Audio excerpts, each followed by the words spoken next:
Horasan'ı isterim. Alparslan'ın canını değil, Orası sana değil. ait olanı alacağım önce. Düpedüz ölmeyi istersen. Bas Burak'ını. Kendinizi devletin Gayrı gözüm üstünde. sahibi olarak görmeye başlamışsınız. Umadı ki Süleyman. Vezir hazretleri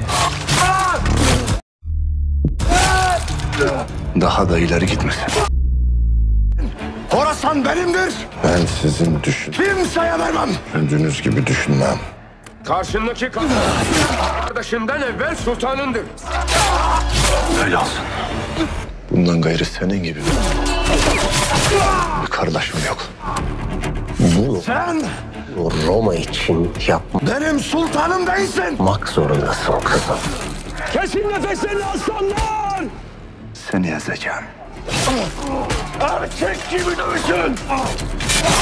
Benden alacağın tek şey Daha bitmedi Alparslan! kılıcımın canımda açacağı yaradır. o tahta Gidin kadri bellidir aslanlarım. mutlak hüküm sahibi olabilmenizin tek bir yolu var. Gazapiyadırın üstlerine. O almamalıydı.